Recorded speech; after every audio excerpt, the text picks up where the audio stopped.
Salli ala Sayyidina Muhammad.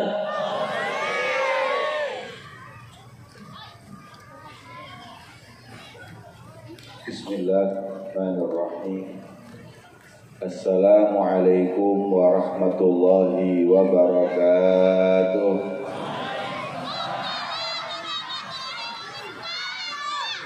Alhamdulillahilladzi hadana lihada wa ma kunna linahtadiya laula an hadana Allah.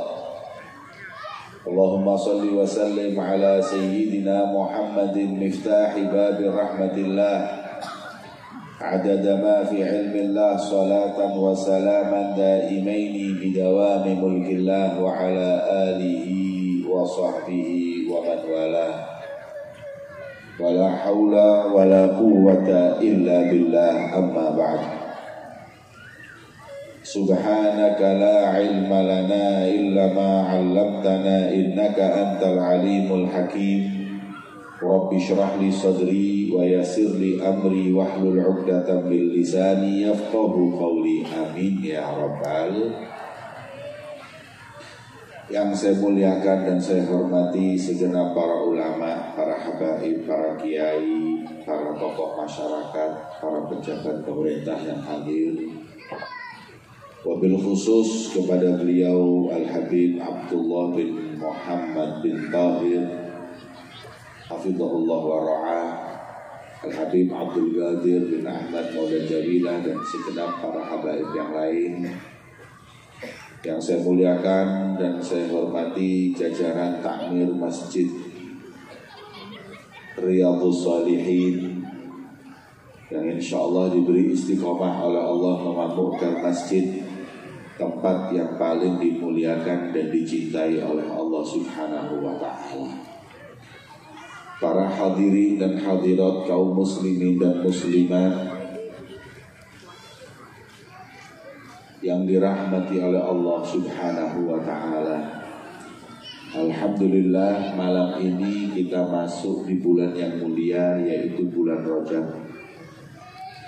Sebagaimana Allah berfirman di dalam Al-Quran, Inna iddatash syuhuri indallahi 12 syahra. Sesungguhnya jumlah bulan di sisi Allah ada 12. Dari Allah menciptakan langit dan bumi, dan diantaranya ada 4 yang mulia. 3 bergandengan, Dzulqa'dah, Dzulhijjah dan Muharram, dan 1 terpisah, yaitu bulan ini, bulan Rajab. Bulan Rajab ini memiliki lebih dari 1 nama. Dalam kitab Tabyinul Ajab, Imam Suyuti menyebut sampai 18 nama. Di antara nama bulan Rajab adalah Syahrul Haram, bulan mulia, karena Allah berfirman, wa minha arba'atun hurum. 4 di antaranya mulia, yaitu bulan Rajab. Kemudian disebut dengan Syahrul Asab, bulan curahan, karena dikuncurkan rahmat oleh Allah di bulan Rajab. Dan diantaranya Syahrul Asab, Syahrul Asam, bulan tuli, bulan sunyi, bulan diam. Karena orang jahiliyah dulu itu gak ada yang berantem kalau masuk bulan Rajab. Suka perang, tapi bulan Rajab libur. Itu orang jahiliyah belum datang Islam, kalau sudah bulan Rajab gak ada yang berantem. Makanya bapak-bapak, ibu-ibu, tolong bulan Rajab jangan berantem ya bu. Walaupun bapak ketahuan nikah lagi, jangan berantem.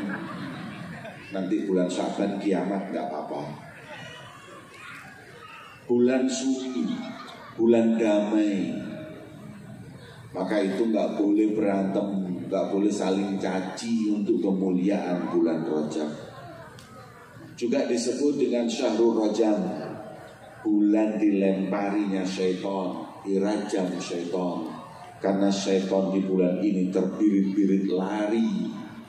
Banyaknya rahmat yang Allah turunkan di bulan Rajab. Banyak sekali nama daripada bulan Rajab kata ulama, kathratul asma tadullu ala syarafil musamma. Sesuatu kalau namanya banyak menunjukkan kemuliaannya, maka bulan Rajab mulia hingga memiliki nama yang begitu banyak. Semoga Allah memberkahi kita semua di bulan Rajab dan Sya'ban, dan memberi panjang umur untuk kita semua masuk bulan Ramadan. Amin Allahumma. Ibnu Rajab Al-Hambali beliau berkata bahwa Syahrul Rajab miftah ashhuril khair. Bulan Rajab itu kunci dari semua bulan kebaikan. Sebelum Sya'ban dan Ramadan, persiapan kita itu adalah ibadah di bulan Rajab. Makanya kata Abu Bakar Al-Warraq, Syahrul Rajab syahrul zar'i. Bulan Rajab itu kita menanam. Syahrul Sya'ban syahrul saqi. Bulan Sya'ban bulan kita menyiraminya. Syahrul Ramadan syahrul hasad. Bulan Ramadan adalah bulan panen. Siapa yang menanam di bulan Rajab amal ibadah dan bersolawat kepada Nabi di bulan Sya'ban, niscaya insya Allah panen ampunan, panen maghfirah, panen rahmat dan pembebasan dari api neraka di bulan Ramadan. Amin Allahumma. Hadirin, kalau ada petani belum menanam mau panen, kira-kira itu orangnya gila apa sinting? Waktunya orang panen, dia mau panen ditanya, "Pian udah nanam belum?" Belum. Kalau ada orang Ramadan mau ampunan Allah, mau maghfirahnya Allah, rahmat Allah, sedangkan bulan Rajab belum menanam. Dengan apa kita menanam di bulan Rajab? Dengan semua amal baik, puasa, istighfar, sedekah dan lain-lainnya. Dan yang paling dianjurkan adalah memperbanyak Pak, orang kalau banyak istighfar itu semua keinginannya dikabulkan oleh Allah. Yang menghambat dikabulkannya doa itu dosa. Kalau banyak istighfar, dosanya diampuni, doanya diijabahi.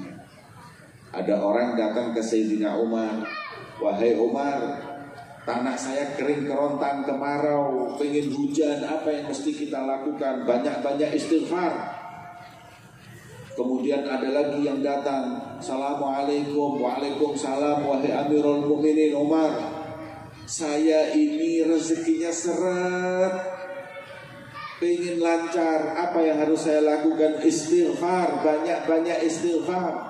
Datang tamu yang ketiga, "Ya Amirul Mukminin, saya ini nikah tapi gak punya anak, apa yang harus saya lakukan?" Banyak-banyak istighfar. Maka yang di sebelah Sayyidina Umar bingung. Kemarau istighfar, rezeki seret istighfar, rezeki mampet istighfar, sulit rezeki istighfar, kemudian gak punya anak istighfar. Kok apa gak ada doa lain? Gak ada wirid yang lain, gak ada zikir yang lain? Kata Sayyidina Umar, apakah kalian tidak membaca di dalam Al-Quran, "Wastaghfiru rabbakum innahu kana ghafara yursilis sama alaikum bidrara wa yumdidkum bi amwalin wa banin." Allah berfirman dalam Al-Quran, "Perbanyaklah engkau istighfar kepada Allah, sesungguhnya Allah Maha Pengampun." Barang siapa banyak istighfar, Allah akan kucurkan hujan, Allah akan memberi bantuan rezeki yang luas dan memberikan anak yang banyak untukmu. Maka itu semua kuncinya Ada orang hadirin karena banyak istighfar semua hajatnya dikabulkan oleh Allah. Imam Ahmad bin Hanbal masuk masjid, mau tidur di masjid diusir sama takmir. Katanya ini bukan hotel, ini masjid. Akhirnya keluar ketemu seseorang menjual roti. Kata orang penjual roti, "Udah biarkan dia tidur di rumahku." Sampai di rumahnya luas, kendaraan kudanya banyak, rezekinya lancar, istrinya solehah, 4 lagi. Kemudian ditanya Imam Ahmad bin Hanbal, "Kamu kok bisa seneng gini hidup karena banyak apa?" "Istighfar. Gara-gara istighfar saya pengen istri cantik, dikasih sama Allah 4. Gara-gara istighfar saya dikasih rumah luas. Gara-gara istighfar rezeki saya lancar, kendaraan saya banyak. Semua yang saya inginkan dikabulkan oleh Allah. Hanya satu yang sampai saat ini saya minta belum dikabulkan. Kata beliau, apa? Saya minta sama Allah berjumpa dengan Imam Ahmad bin Hanbal. Senyum Imam Ahmad bin Hanbal. Ya saya ini Ahmad bin Hanbal, selesai sudah. Semua hajatku dikabulkan oleh Allah berkat istighfar. Bu, Bapak kalau sudah dikit-dikit astagfirullah bahaya. Tanya istighfarnya apa? Minta ampun apa mau istighfar? Ya. Maka itu ayo banyakin istighfar di bulan Rajab. Dengan apa paling afdol? Habis subuh sama habis maghrib, Rabbil firli warhamni wa tub alayya 70 kali. Barang siapa melaziminya, insya Allah dikabulkan semua doa-doanya. Amin Allahumma. Bulan Rajab ini bulan puasa juga. Sayyidina Ali banyak puasa, Rasulullah juga puasa, semua sahabat puasa. Habib, ada nggak dalilnya puasa Rajab? Puasa Ashhurul Hurum ada, bukan cuma Rajab, Dzulqa'dah, Dzulhijjah, Muharram semua ada. Khususnya bulan Rajab, kalau puasa bulan Rajab khususnya, memang hadisnya ada yang dhaif, hadisnya ada yang maudhu. Tapi saya mau tanya balik, ada nggak larangan puasa bulan Rajab? Yang diharamkan puasa itu cuma 5 hari yang muttafaqun alaih. Lebaran Idul Fitri, Lebaran Idul Adha, dan Ayyamut Tasyrik 11, 12, 13 daripada bulan Dzulhijjah. Itu yang jelas haram. Dua beda pendapat. 15 hari terakhir bulan Sya'ban selama nggak disambung sebelumnya.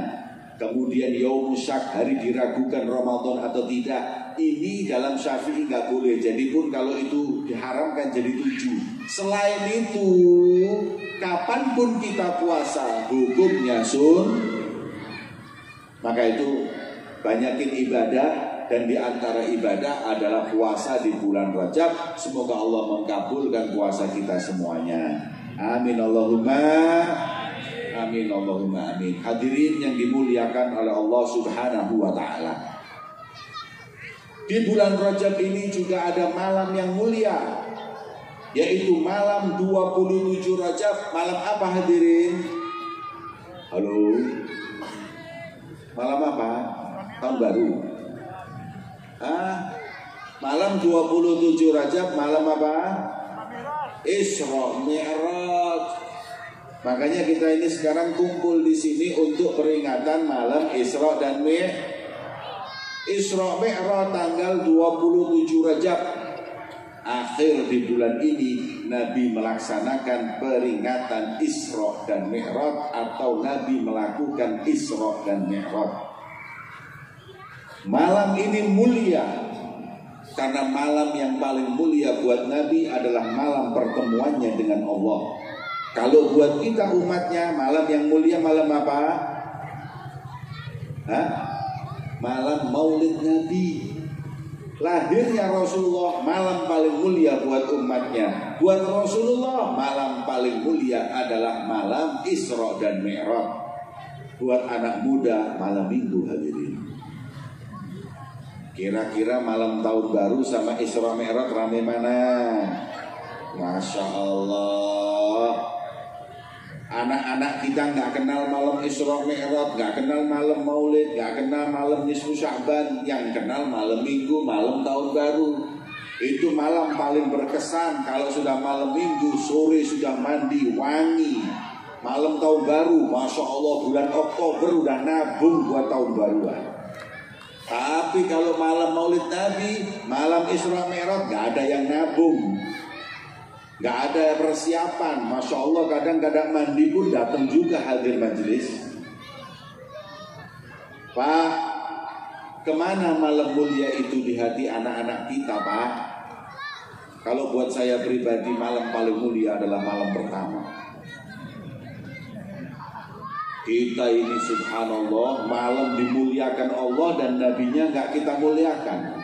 Tapi malam yang justru diagungkan orang kafir, kita agungkan. Malam Isra Mi'raj, nggak ada diskon Isra Mi'raj. Tapi malam kongsi bacai, ada diskon. Malam Natal ada diskon, malam tahun baru ada diskon, malam Maulid Isra Mi'raj nggak ada diskon. Kayak seakan-akan nggak mulia buat anak-anak kita. Maka itu, wa may yu'azzim sya'airallah fa innaha min taqwal qulub. Barang siapa yang mengagungkan syiar Allah, bagian daripada takwanya hati.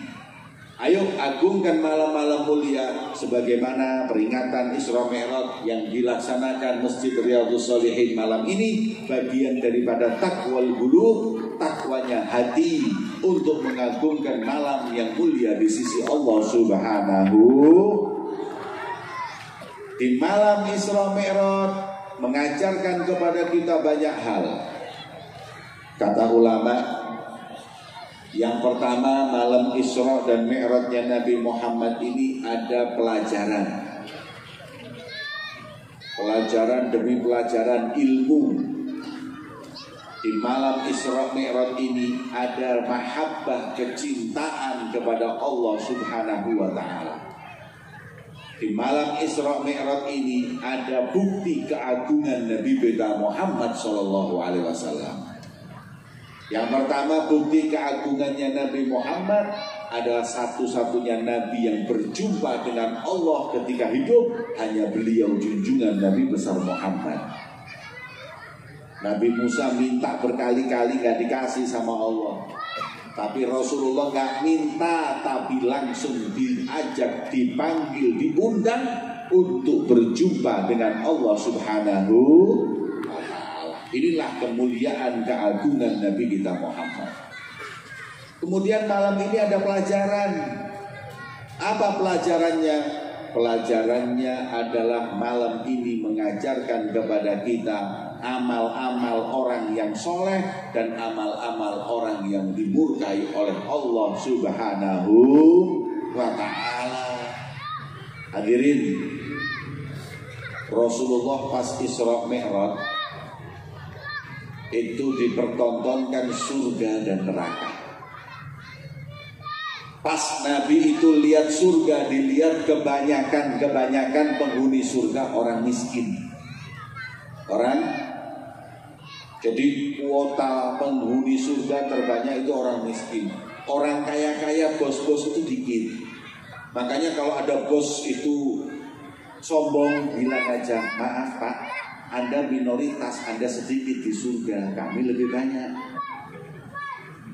Orang miskin itu lebih banyak di surga. Gak perlu sombong orang kaya, karena orang kaya sedikit di surga, yang banyak orang miskin. Jadi kalau kita mau sombong sama orang kaya, maaf saya mayoritas penghuni surga, Anda minoritas. Orang miskin itu dicintai oleh para nabi. Min akhlaqil anbiya hubbul fuqara wal masakin. Tandanya akhlaknya para nabi cinta orang miskin. Wa min akhlaqil farainah, dan akhlaknya Fir'aun bughdul masakin. Benci dengan orang miskin, gak mau kumpul sama orang miskin, meremehkan orang miskin. Akhlaknya Fir'aun. Makanya kalau Anda diremehkan orang, kamu tuh miskin, banyak ngomong, langsung saja bilang Fir'aun. Karena tidak meremehkan orang miskin kecuali Fir'aun. Penghuni surga paling banyak orang miskin. Makanya kalau kita dapat kemiskinan, jangan kita mengeluh. Alhamdulillah, berarti Allah mau masukkan saya mayoritas penghuni surga. Justru yang kaya-kaya repot masuk surga, hisapnya lama. Kita mau dihisap apa sama malaikat? Mau dihisap apa? Harta sedikit, hutang yang banyak. Males malaikatnya hisap. Lihat pian itu langsung kata malaikat, udah masuk. Lu saya belum dihisap, udah masuk. Mau dihisap apanya? Supra, kredit, belum lunas mati duluan, masih mau dihisap lagi. Udah masuk. Alhamdulillah. Sekarang penghuni neraka. Uridun nar, aku dipertontonkan neraka. Faraitu aktsara ahlihan nisa, penghuni neraka kebanyakan perempuan. Masya Allah, pengajian ini saya lihat yang hadir perempuan lebih banyak, tapi kok penghuni neraka perempuan?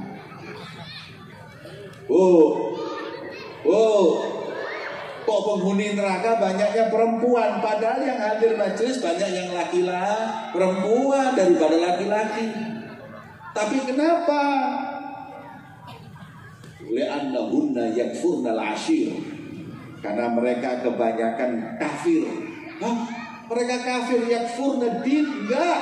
Yakfurnal ashir. Mereka kafir ingkar dengan suaminya. Kalau mau baikin dia setahun, salah sekali. Masya Allah, yang setahun hilang, yang sekali diinget-inget. Banyak nggak yang seperti itu? Tolong dijambak rambutnya. Penghuni neraka itu kebanyakan perempuan. Kenapa? Karena nggak solehah. Padahal istri kalau solehah, mereka perhiasan, kata Nabi Muhammad. Ayo bu, perempuan mau masuk surga itu gampang. Lebih gampang dari laki-laki. Pokoknya sholat 5 waktu dijaga, puasa Ramadan dijaga, taat suami dan jaga kemaluan. Jangan selingkuh, jangan buka aurat bu. Pertama sholatnya dijaga ibu-ibu. Sholat dijaga itu insya Allah ibu gak ninggalin sholat. Kadang main 7 hari jadi 12 hari, ini yang masalah. Betul gak bu? Puasa ya gitu, mestinya udah suci, tapi kadang-kadang belum, kurang dikit sampai 15 hari. Itulah yang dikatakan perempuan itu banyak ninggalin sholat, ninggalin puasa. Kalau yang gak sholat, gak puasa udah jelas lah. Kemudian yang ketiga, gak taat sama suami.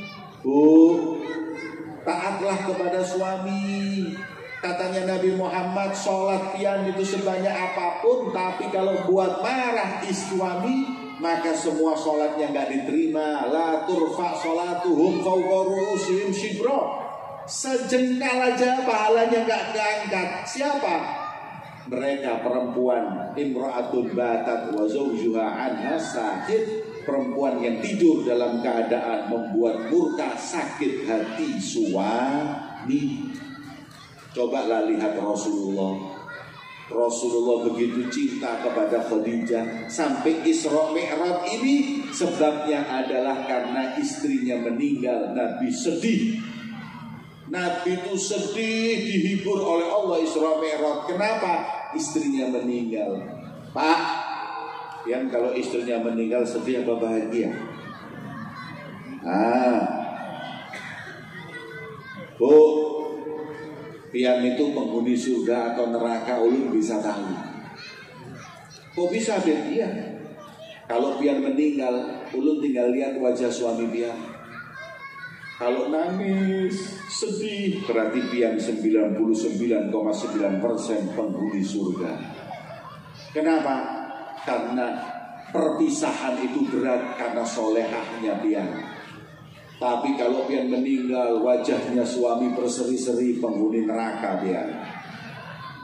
99,9% seakan-akan suaminya alhamdulillah selesailah sudah penderitaan selama ini.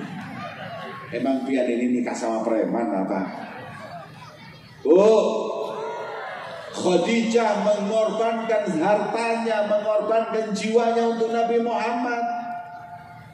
Semua harta Khadijah diberikan kepada Nabi Muhammad. Ketika orang memfitnah Rasulullah itu cowok matre, nikah sama janda yang kaya raya, dianya miskin. Kata Khadijah, saya balik sekarang, semua hartaku milikmu, kau yang kaya raya, aku yang miskin. Ada nggak istri yang seperti itu di Batu Licin? Ada nggak? Aduh, uang belanja kurang 5.000 aja rame. Kalau pian soleha taat kepada suami, insya Allah masuk penghuni surga. Yang terakhir, jaga auratnya ibu-ibu. Anaknya dipakein baju yang benar bu. Ini zaman sudah naudzubillah, tambah nggak karu-karuan gara-gara sinetron, media sosial, baju anak-anak kita sekarang jadi nggak bener. Dulu rapat semuanya, sekarang masya Allah jilbabnya rapat, celananya rapat. Jilbabnya rapat, celananya rapat. Masya Allah sampai kayak stiker cap-capan rapatnya. pakai jin ketat, pakai celana legging. Yang legging itu celana dalam ibu. Kadang dipakai di luar tapi jilbaban. Ini malaikat aja bingung lihat. Mau dimasukin surga apa neraka? Lihat jilbabnya pantas surga, lihat celananya pantas neraka. Mau dimasukin surga, celananya nggak pantas. Mau dimasukin neraka, nggak enak. Malaikat Malik, orang jilbaban. Akhirnya surga ditolak, neraka juga ditolak. Nasib mereka kelantungan hadirin. Kalau bahasa Jawa, bambong. Surga nggak jelas, neraka nggak jelas. Pak, jaga istri pian Pak, jaga anak perempuan pian Pak. Jaga mereka kehormatannya, khususnya anak perempuan pian. Jangan gampang-gampang diajak laki-laki pergi malam minggu, pacaran. Oh nggak apa-apa dia orang baik-baik. Nggak ada udah. Nggak ada. Siapa yang kuat urusan seperti ini hadirin? Ma qala rajulun bimra'atin illa wa thalithuhuma syaitan, kata Rasulullah. Berduaan laki-laki perempuan kecuali yang ketiga adalah setan. Naik motor laki perempuan haram apa tidak bu? Haram, apalagi jalannya masya Allah kayak barzakh. Jalannya sini batu licin, masya Allah banyak ombaknya. Apa nggak kesenggol-senggol itu ibu? Anak pian naik laki, tidak pian dibonceng cowok atau laki-laki. Apa rela ibu-ibu? Maka itu ayo jaga anak-anak kita pergaulannya agar insya Allah penghuni surga. Amin Allahumma. Setelah Nabi melihat surga dan Nabi melihat neraka, Nabi SAW mencium bau yang wangi sekali. Bau apa yang wangi sekali tersebut? Masyitoh. Siapa Masyitoh? Masyitoh itu adalah tukang sisirnya anak Fir'aun. Pas nyisir, sisirnya jatuh. Gak sengaja, refleks, langsung zikir kepada Allah. Bismillah. Masya Allah. Masyitoh ahli zikir, kagetnya zikir. Kalau yang ahli ngomong buruk, pas kaget turun. Ibu-ibu kalau kaget bilang apa? Bismillah, astagfirullah, innalillah. Apa copot-copot? Pak, sampean kalau kaget ngomong apa Pak? Nganjuk? Misuh? Ngomong buruk? Kadang-kadang kaget, anjing. Astagfirullahaladzim. Apa tadi? Kuyuh? Kuyuh? Utang? Ya. Misuhnya ngomong nggak bener.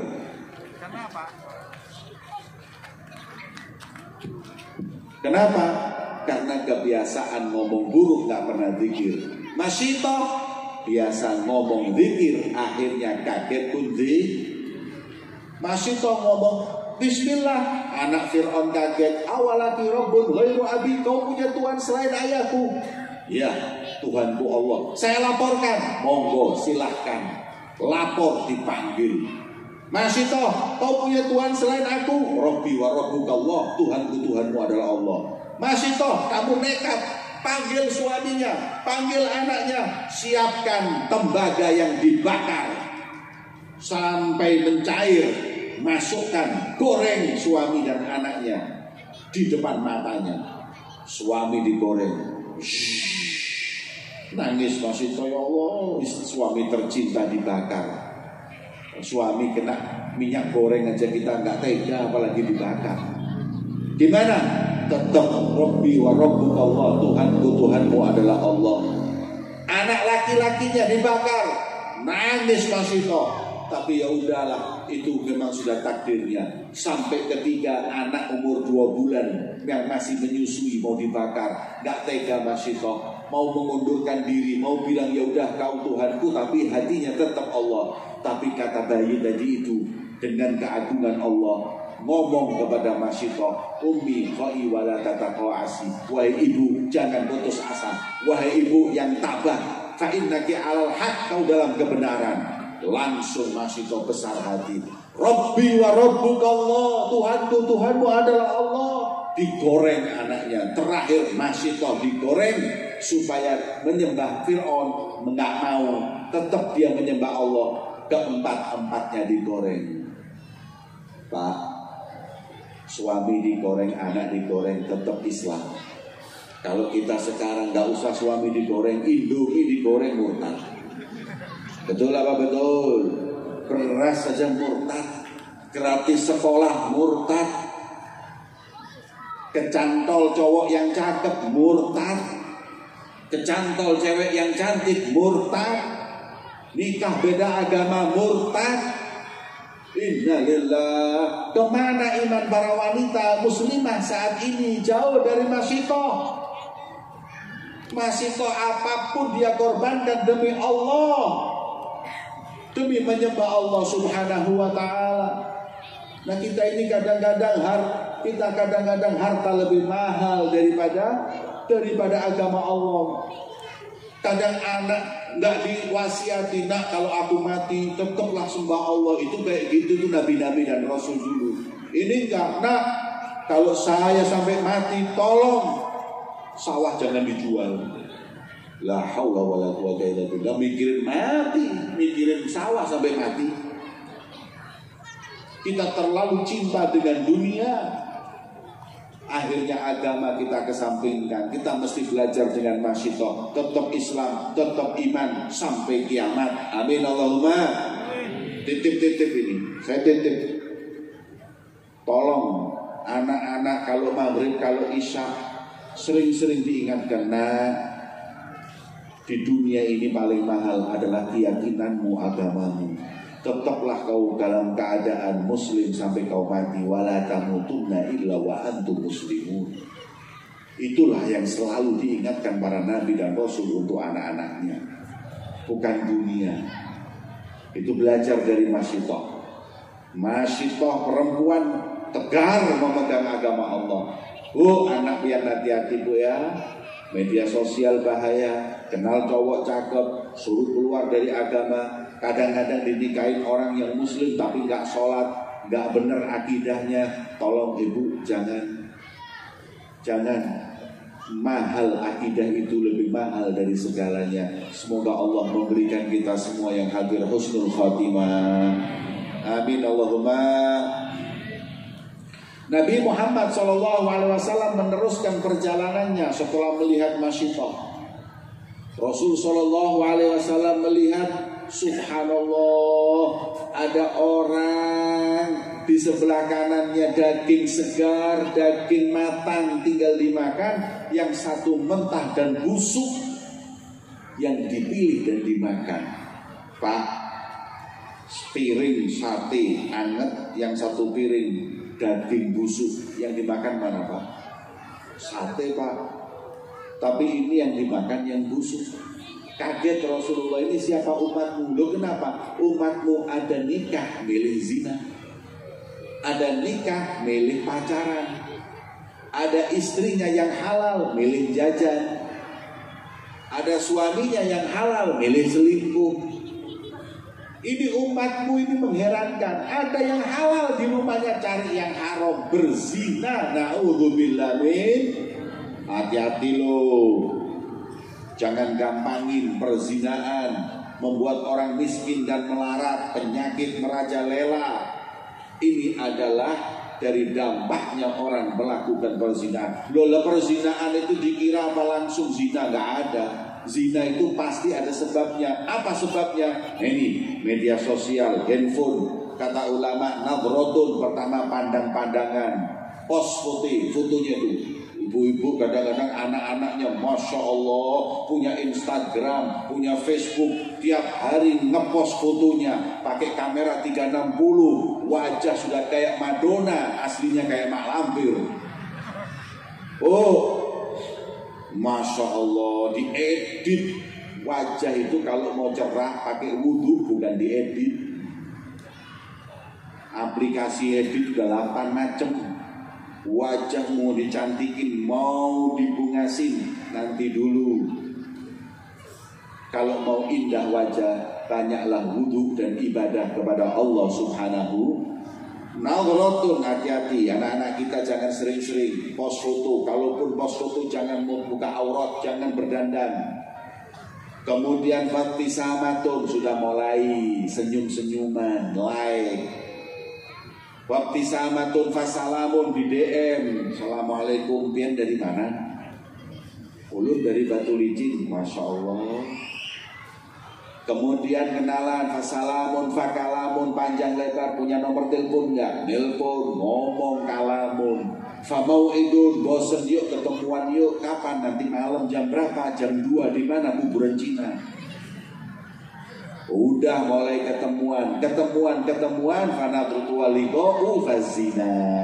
Barulah nanti perzinaan terjadi. Bu, hati-hati sama anaknya yang sekolah di Jawa.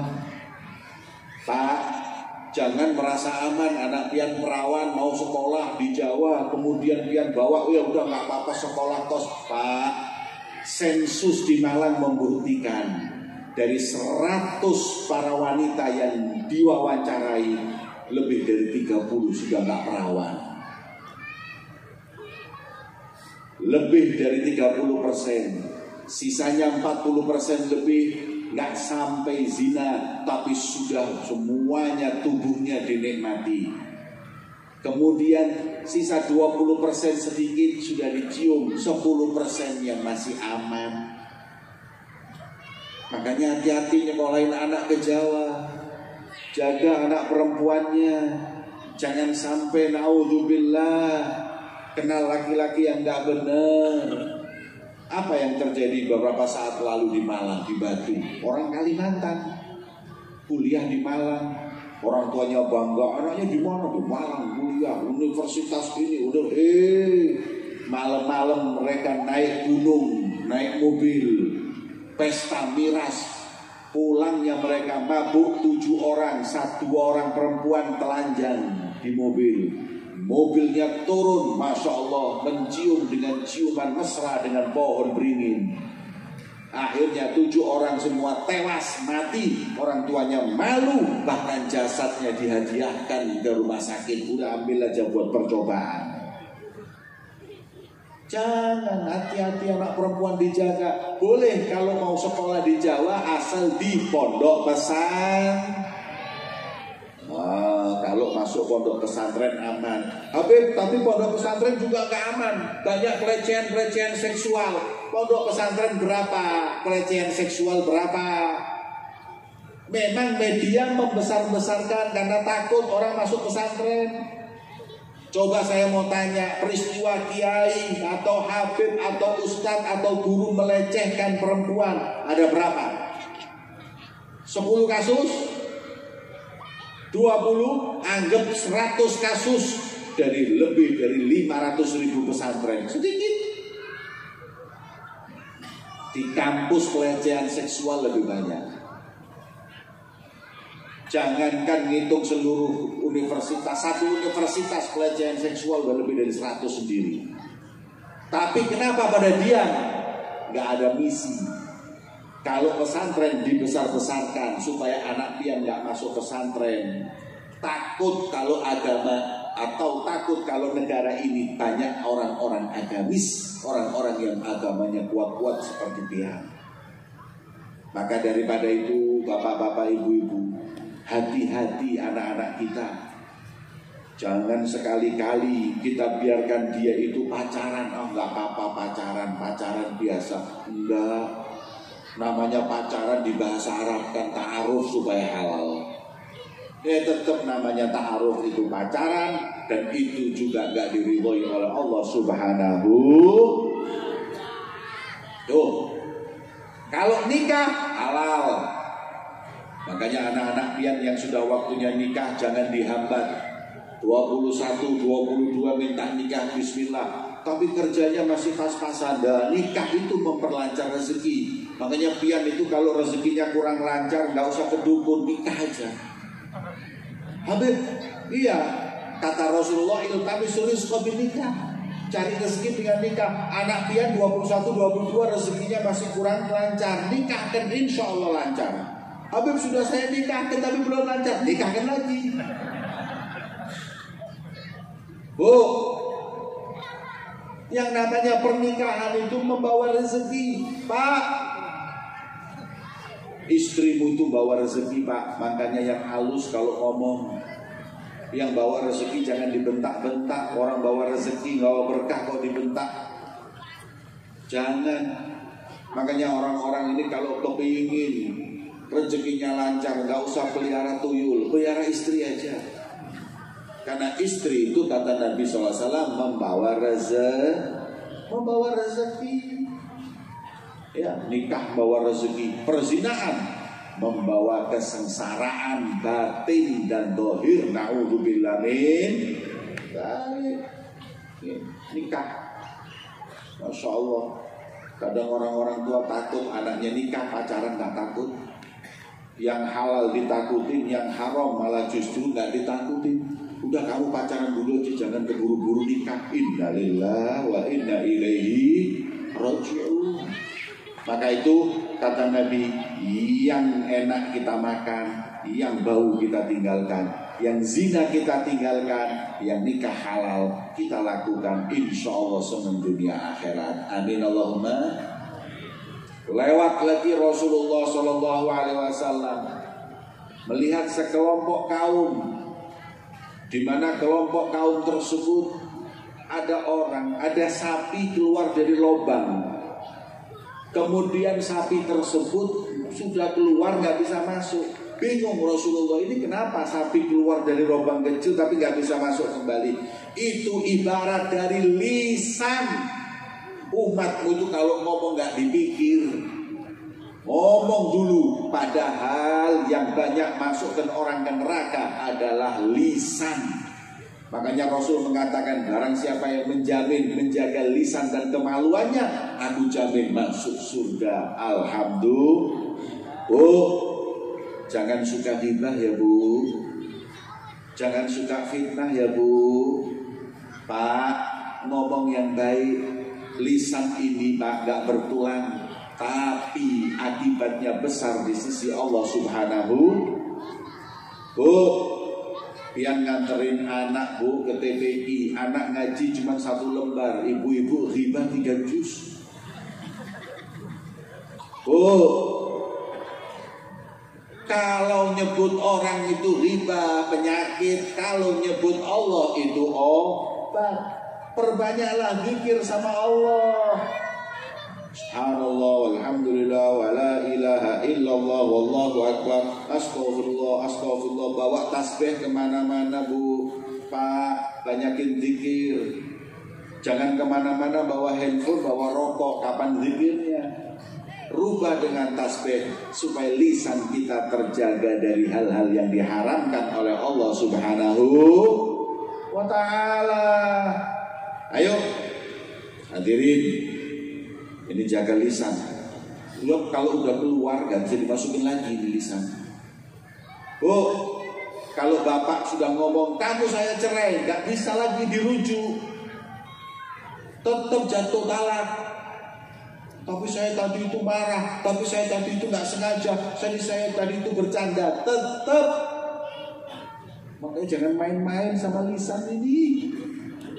Katanya ulama, jurmuhu shaghir, jurmuhu kabir. Bentuknya kecil, akibatnya besar.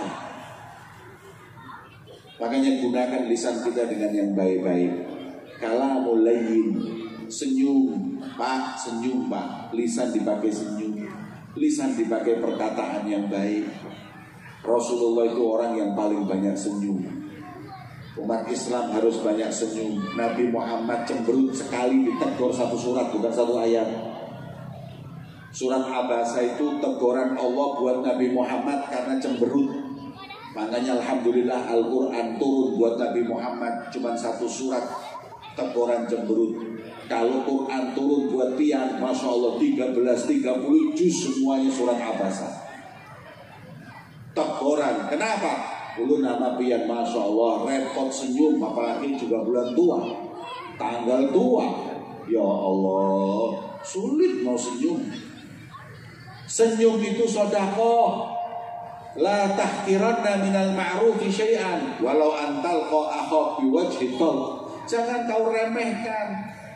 Kebaikan sekecil apapun, walaupun itu hanyalah senyum di wajah saudaramu, itu membahagiakan hati mereka. Cemberut membuat orang sedih. Maka itu pulang dari sini senyum, jangan ada yang merengut, jangan ada yang cemberut, senyum. Mau tidur senyum, bangun tidur senyum, mau makan senyum, mandi senyum, keluar mandi senyum, senyum terus. Insya Allah bulan depan biar masuk ke rumah sakit jiwa. Pokoknya banyakin senyum. Katanya ulama, wajah itu cerminan hati. Orang yang banyak senyum itu insya Allah hatinya bersih. Orang yang banyak cemberut hatinya kotor. Asal senyuman yang asli. Loh, emang ada senyuman palsu? Ada, senyuman sales. Sales senyum, Pak, ini produk baru loh Pak, enak. Senyumnya itu senyum palsu. Senyum untuk jualan, kalau gak dibeli hilang senyumnya. Tapi senyum yang betul-betul dari hati, karena husnudzon, perasaan gak baik kepada semua orang yang di hadapannya. Senyum. Kalamul layyin, pilih kata-kata yang baik, jangan pernah nyakitin hati orang. Begitu pula jangan tulis tulisan status yang menyakiti hati orang. Karena Alkitabah ahadul lisanain, tulisan bagian daripada lisan. Hati WA ke orang, jangan main-main. Kata-kata kasar itu tinggalkan. Nabi gak pernah ngomong kasar. Nabi itu selalu halus bicaranya. Maka kita umatnya harus meniru beliau baginda Muhammad sallallahu alaihi wasallam. Ayo, ini jaga lisan. Kemudian Nabi sallallahu alaihi wasallam berangkat lagi.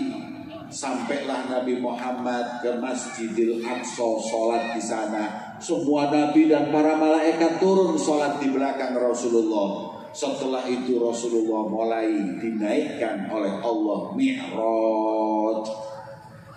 Langit ke-1, langit ke-2, langit ke-3, ketemu Nabi dan ketemu Rasul, Nabi, Rasul, Nabi, Rasul, sampai langit ke-7, Nabi ketemu para Nabi, mau Sidratul Muntaha, Nabi melihat ada orang di bawah arsy-Nya Allah, mughayyab. Ditanya Nabi, ini Nabi siapa? Bukan Nabi, Rasul, bukan. Terus siapa umatmu? Apa amalannya? Amalannya yang pertama suka zikir kepada Allah. Yang kedua, suka masjid. Yang memakmurkan masjid orang beriman. Munafik gak betah di masjid. Pak, bapak-bapak ini yang penting. Masjid itu Pak, bukan bangunannya dimegahin, tapi dimakmurin. Mending masjid itu dari gedek, jelek, makmur, daripada bagus tapi tidak makmur. Ulun pernah diundang masjid di Semarang.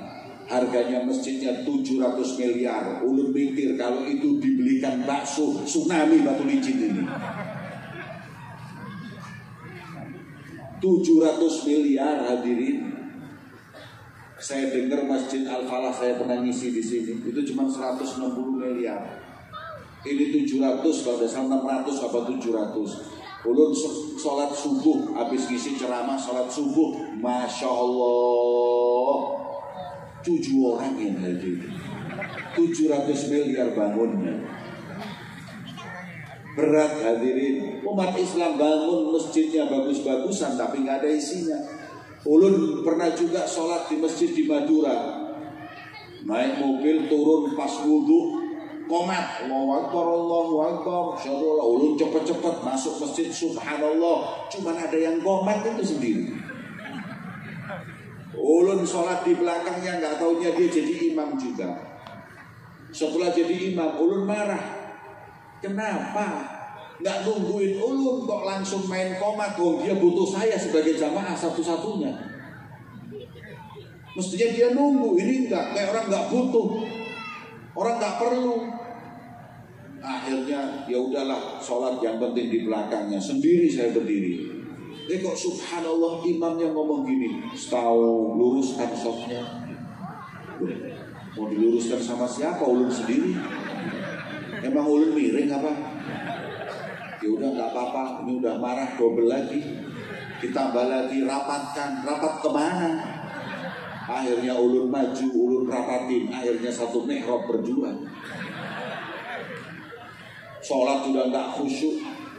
Ulun lihat dia yang qomat, dia yang adzan, dia yang imam. 3 in 1. Ulun dalam hati, ntar setelah sholat, imam saya ajak ke ketua takmir. Ketua takmir Masjid Riyadhus Shalihin siapa? Nah ini ketua takmir. Harus dilaporin ketua takmir bahwa di sini nggak ada makmumnya. Begitu sholat selesai, assalamualaikum, biasanya assalamualaikum Allahumma antas salam, sekali ini Allahumma lantas jalan. Ulun langsung berdiri, langsung ngomong sama imamnya, ayo ke rumah ketua takmir. Kenapa? Laporkan kalau masjidnya kosong. Jawabannya, saya ketua takmir juga. Waduh, berat hadirin. Mau diambil sendiri apa surga itu hadirin? Maka itu hadirin yang dimuliakan oleh Allah Subhanahu wa ta'ala, ya, masjid dimakmurkan. Orang yang ada di bawah arasnya Allah adalah mereka yang memakmurkan, sholatnya di masjid, betah di masjid. Kalau udah di masjid gak pengen keluar. Itu kalau orang-orang yang baik. Tapi kalau orang yang gak baik, Masya Allah, betahnya di pasar gak pengen keluar, betahnya di mall. Ulun pernah ngajak ibu-ibu berangkat umroh plus Dubai.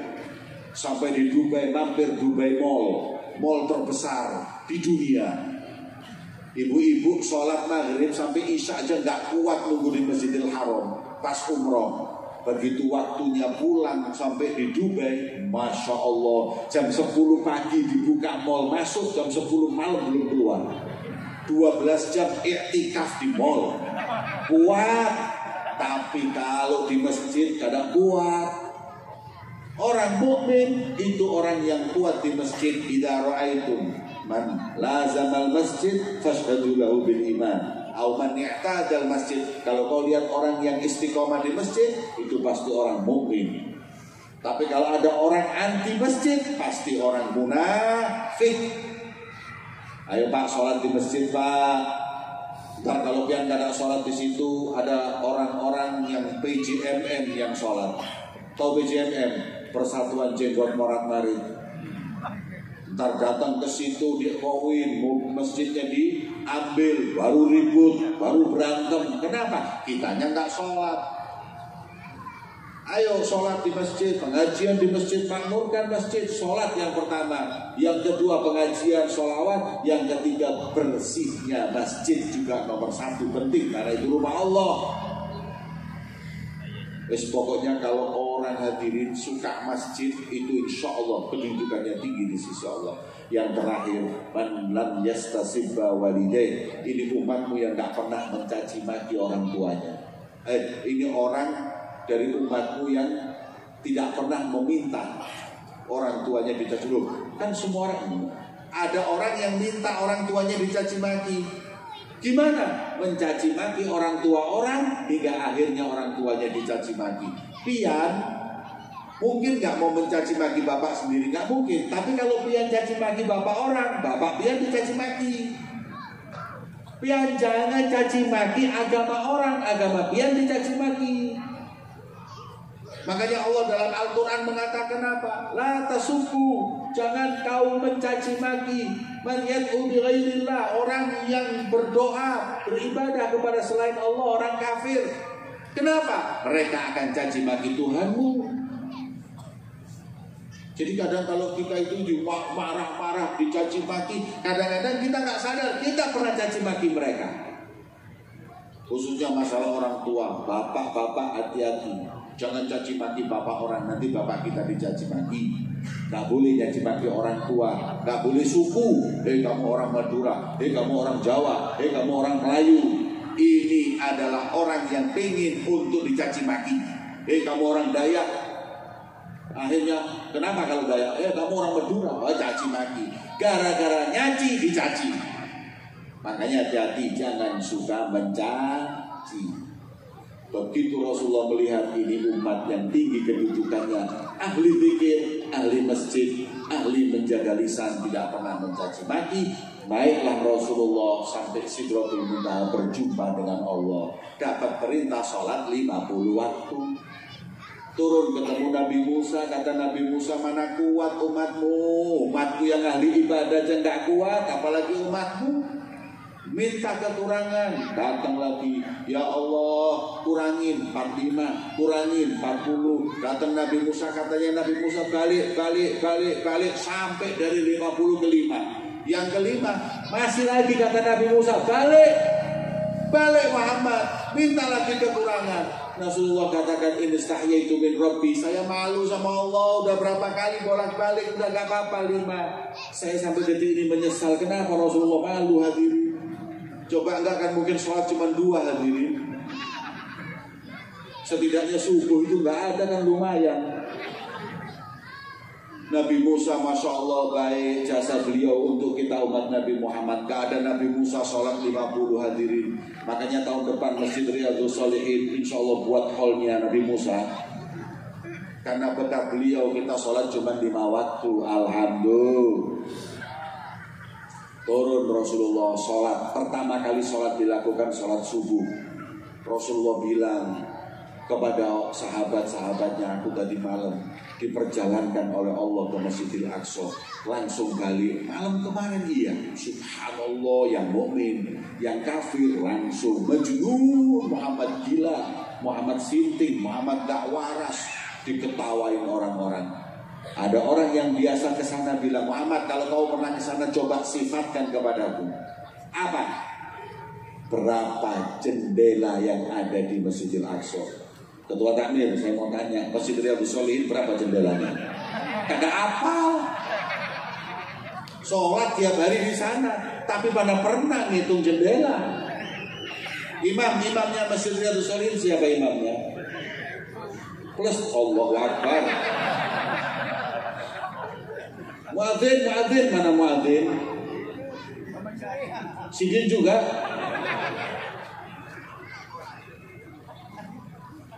Saya mau tanya, berapa jumlah karpet?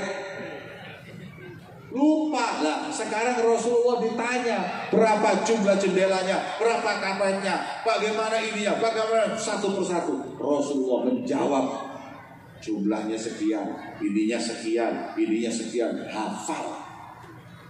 Kata orang-orang dulu, Muhammad kok jadi tahu semua? Siapa yang pernah tahu dia ke Palestina? Gak pernah dia ke Masjidil Aqsa. Oh, berarti Muhammad benar.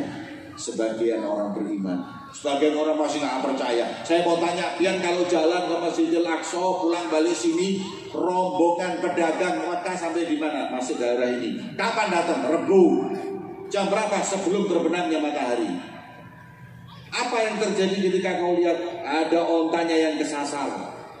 Kemudian ditunggu, ya udah bubar, kita tunggu hari Rebu. Rebu subhanallah sebelum terbenam matahari mereka datang, ditanya ada enggak yang kemarin kejadian gini kejadian gitu? Iya ada subhanallah, seperti yang disampaikan baginda Muhammad. Tambah banyak yang beriman kecuali Abu Lahab, Abu Jahal. Mereka berkata, engkau memang penyihir yang hebat. Itu sudah orang nggak dapat hidayah seperti itu. Bukti sudah jelas tapi yang nggak mau. Akhirnya beriman kepada beliau baginda Muhammad di malam Isra dan Mi'raj. Hadirin yang dimuliakan oleh Allah, terakhir Isra Mi'raj menghadiahkan sholat. Gimana sholat kita? As-sholatu imaduddin, sholat yang agama. Jangan sampai anak kita nggak sholat, bapak-bapak, ibu-ibu. Anak subuh kalau tidur bangunin, sekolah dibangunin, subuh nggak dibangunin. Pak, anak pian nggak akan masuk neraka gara-gara bolos sekolah, tapi nggak sholat subuh bisa masuk neraka. Pak, anak pian nggak sholat marah. Jangan kalau televisi dipecahin marah, tapi kalau nggak sholat nggak marah, seakan-akan televisi lebih mahal dari sholat. Pak, anak nggak ke TBI biasa aja, anak nggak sekolah, masya Allah kiamat. Ini didikan yang nggak benar. Sholat itu harus ditanamkan ke diri mereka. Jangan sampai ninggalin sholat. Orang ninggalin sholat itu di zamannya Nabi dibunuh. Kalau ingkar bahkan naudzubillah dibunuh dan dibuang jasadnya nggak dikubur karena saking gila dan saking hinanya, dan disebut ghairu muhtaram tariku sholat. Orang yang nggak sholat itu nggak terhormat. Oh, titip-titip anak-anak pian sholatnya. Kalau bisa di masjid alhamdulillah, kalau nggak minimal di rumah sholat sama pian. Bapak-bapak juga begitu. Tolong ibu-ibu, anak bapak-bapaknya suami itu kalau waktunya sholat diusir nggak apa-apa. Diusir, Pak, sholat Pak, sebentar Pak, sholat Pak. Orang kalau sholat ditunda-tunda, nanti minta sama Allah, permintaan juga ditunda-tunda. Waktu sholat Allahu Akbar Pak, sholat sebentar.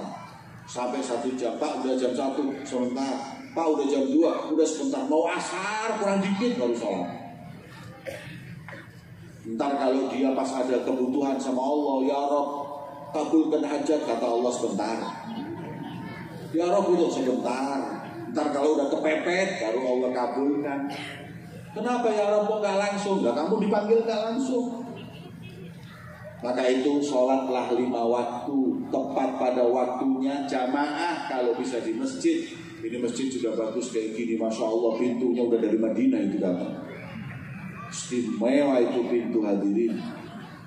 Ya, itu di Jawa aja nggak ada yang seperti itu. Hebat. Cuman kira-kira subuh separuh softnya separuh masjid ada. Idul Fitri. Ayo sholatnya dibenerin, bapak-bapak. Kalau mau rezekinya lancar, kalau mau hidupnya nikmat, sholat jangan ditinggal. Tapi kalau sholat sudah ditinggal, sholat sudah tahawun, sudah meringankan sholat, na'udzubillah, hidup kita akan kacau. Semoga semuanya dijaga oleh Allah. Anak keluarga kita dijaga oleh Allah. Amin ya rabbal alamin. Cukup hadirin, sudah malam 12:30. Saya mesti harus balik ke Banjarmasin, pesawat saya pagi besok. Doakan supaya perjalanan saya lancar, jauh dari musibah, jauh dari segala hal yang gak diinginkan. Semoga Allah pertemukan kita kembali dalam keadaan lebih sehat walafiat. Amin Allahumma. Titip-titip masjid, titip-titip sholat 5 waktu, jangan dilupakan. Isra Mi'raj adalah bulan mengingatkan wajibnya sholat kepada kita semua. Semoga Allah berikan kepada semua husnul khatimah. Semoga Allah kabulkan semua amal-amal soleh. Allahumma barik lana fi Rajab wa Sya'ban wa balighna Ramadan. Wa'in ala siyam wal qiyam wa qiraatil Qur'an wahfadna wa iyyakum minal atham. Ya Allah, berkahi kami di bulan Rajab, di bulan Sya'ban. Ya Allah, panjangkan umur kami, sehat walafiat masuk bulan Ramadan. Ya Allah, jagalah kami dari maksiat. Hidupkanlah puasa, hidupkanlah malam-malamnya dengan ibadah, dengan Al-Quran. Rabbana hablana min azwajina wa dhurriyyatina qurrata a'yun waj'alna lil muttaqina imama. Rabbana atina fid dunya hasanah wa fil akhirati hasanah wa qina adzabannar. Wa sallallahu ala sayyidina Muhammadin wa ala alihi wasallam. Walhamdulillahi rabbil alamin. Bisirril Fatihah.